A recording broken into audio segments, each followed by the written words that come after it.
안녕하세요. 생명의 빛 광성교회 이춘태 목사입니다. 제가 교회를 개척하고 나서 성도 한 사람 한 사람이 얼마나 소중한지를 깨닫게 되었습니다.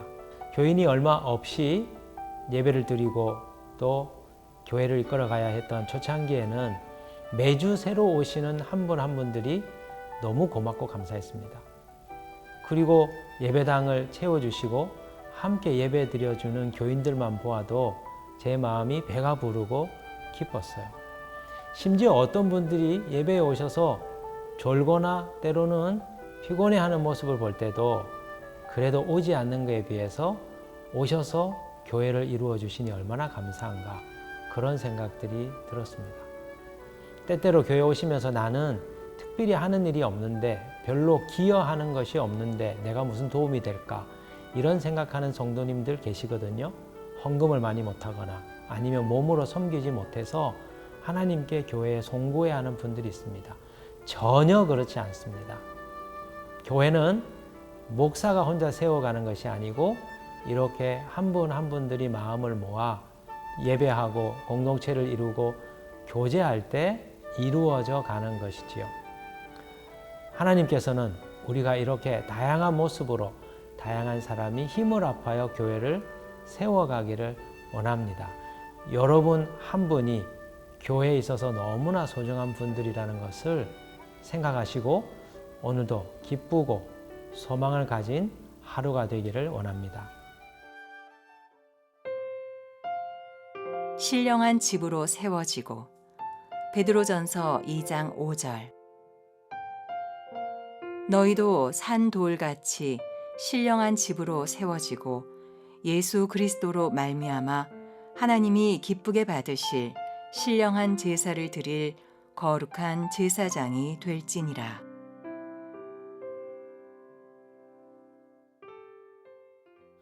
오늘 주신 말씀을 묵상해 보면 하나님께서 이 땅에 당신이 거주하시는 영적인 초소, 영적인 집을 얼마나 원하시는지를 알 수 있습니다. 오늘 주신 말씀 5절에 보면 이렇게 기록을 하고 있습니다. 너희도 산돌같이 신령한 집으로 세워지고 예수 그리스도로 말미암아 하나님이 기쁘게 받으실 신령한 제사를 드릴 거룩한 제사장이 될지니라. 여기 보면 믿음의 사람들이 함께 모여 거룩한 집, 신령한 집을 이룬다고 말하고 있습니다.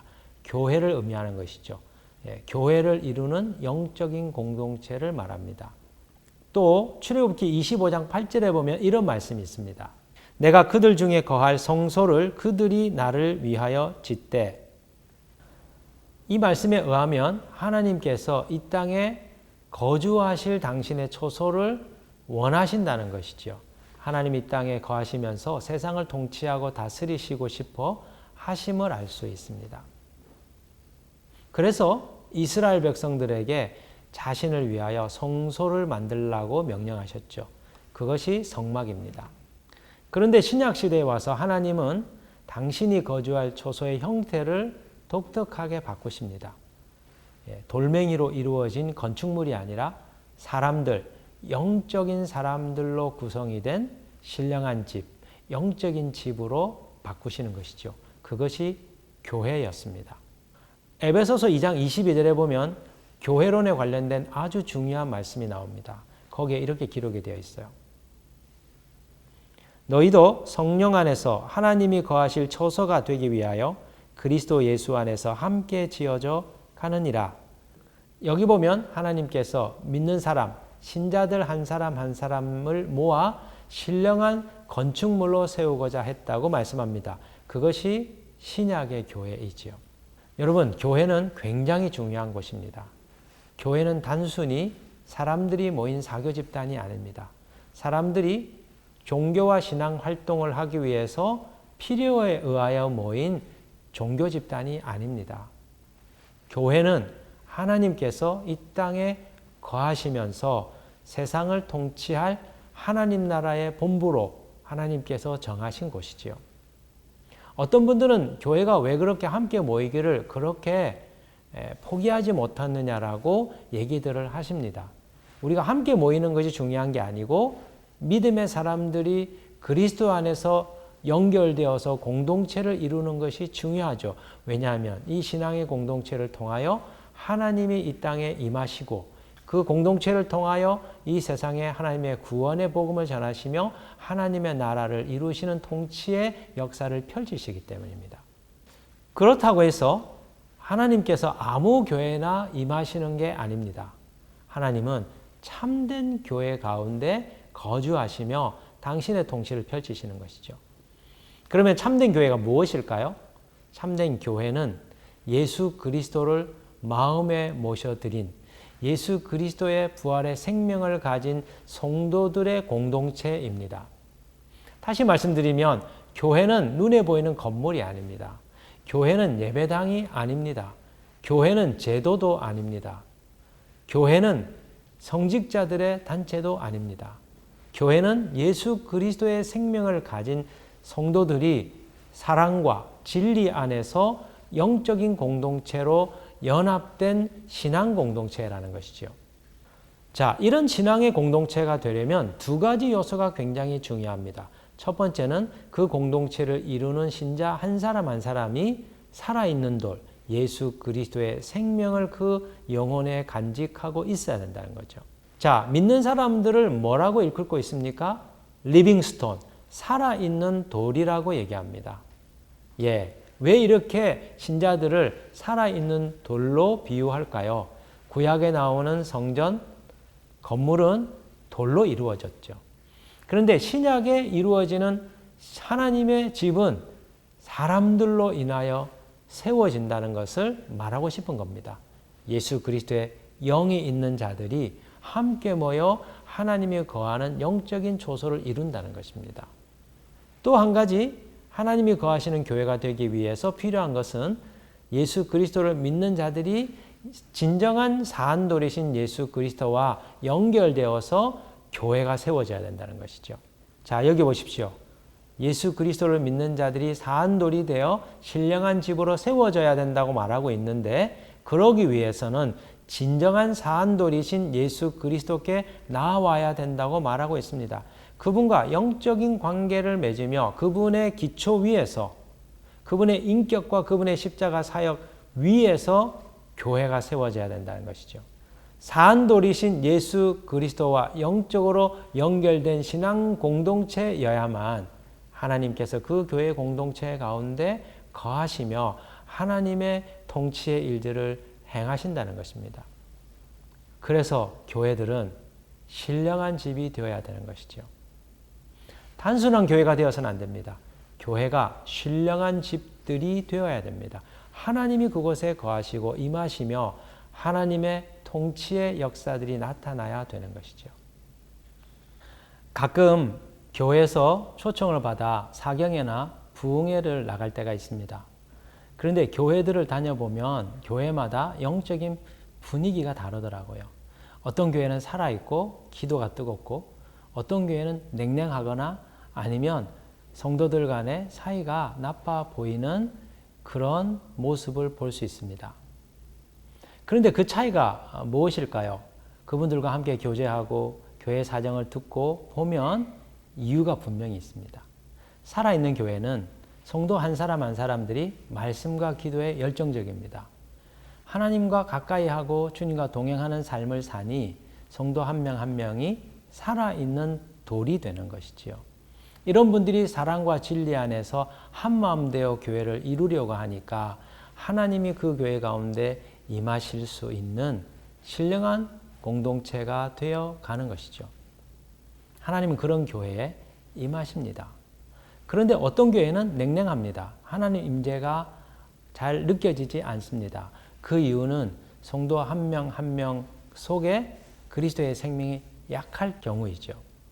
또 그들이 서로 반목하고 갈등하고 다툼이 있을 때 하나님은 그 교회 가운데 임하실 수가 없습니다. 신령한 공동체가 되지 못하기 때문이죠. 그런데요, 집회를 하면서 말씀을 듣고 그리고 하나님 앞으로 나아가면서 자신들의 죄를 돌아보고 하나님 앞에 바르게 살지 못하였던 것, 형제자매들 사랑하지 못하였던 것들을 참여하면서 다시 주님 앞에 설 때 놀라운 변화들이 일어나는 것들을 보게 됩니다. 사랑하는 성도 여러분, 지금 저희가 코로나로 인하여 참 교회들이 어려움을 겪고 있습니다. 함께 모일 수 있는 여지가 너무나 부족하고 예배 드리는 것조차도 쉽지 않고 성도들이 함께 만나 공동체를 이루기에 너무나 어려운 상황을 저희가 살아가고 있습니다. 그런데 이 가운데서 사단은 교회들이 하나님이 거하시는 신령한 집이 되지 못하도록 성도 간의 마음과 성도들의 연합되는 그 결속력을 약화시키려고 하는 것이죠. 또 다른 한편으로는 코로나 상황을 통해서 교회들이 많은 비난과 그리고 세상의 질타를 받고 있습니다. 왜 그럴까요? 하나님이 거하실 수 없는 죄악과 더러운 것들이 우리 교회 공동체 안에 있기 때문입니다. 하나님께서 세상의 목소리를 통하여 우리의 민낯을 보게 하시고 돌이키게 하시고 회개하도록 하나님께서 우리를 이끌고 계신 거죠. 왜요? 교회가 하나님이 거하실 수 있는 거룩한 초소가 되어야만 하나님께서 교회들을 통하여 세상을 구원하고 바꾸시는 일들을 할 수 있기 때문입니다. 지금 우리는 교회가 하나님의 신령한 집이 되도록 이 교회를 지켜내야 될 시대입니다. 날마다 깨어 말씀과 기도로 무장하고 성도 한 사람 한 사람들이 그리스도의 생명력을 가진 살아있는 돌들이 되어야 되고, 어렵지만 우리가 함께 그리스도 안에서 말씀 안에서 진리 안에서 서로가 사랑하고 연합하여 교회 공동체의 하나됨을 지켜내고 이루어내는 삶을 살아야 될 그런 시대라는 것이죠. 오늘 하루 교회 공동체를 좀 생각해 보시기를 바랍니다. 내가 몸을 담고 있는 우리 교회는 신령한 집인가?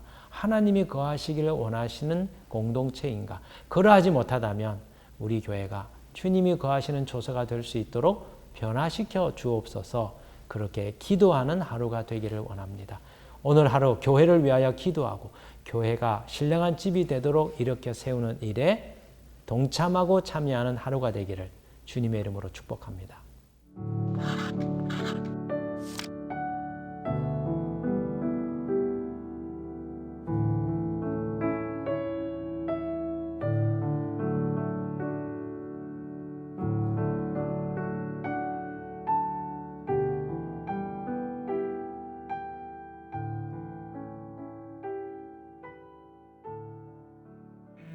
하나님, 오늘 말씀을 통하여 우리로 하여금 신령한 집을 세워가라고 말씀해 주셨습니다. 우리 각자가 살아있는 돌들로서 주님이 거하실 수 있는 교회를 이루게 하여 주옵소서. 특별히 우리 가운데 생명력이 약해져 있다면 주께서 말씀과 기도로 우리 심령 가운데 부활의 생명을 더하여 주시고, 혹 우리 성도들 간의 관계가 소원하고 또 반목하고 대립하고 있다면 우리 마음에 사랑과 용서를 회복시켜 주셔서 연합된 공동체, 주님이 거하시는 거룩한 초소를 세워갈 수 있도록 하나님 인도하여 주옵소서. 우리가 속한 교회들이, 한국교회가 거룩한 집으로 다시 세워지는 은총이 있도록 도와 주옵소서.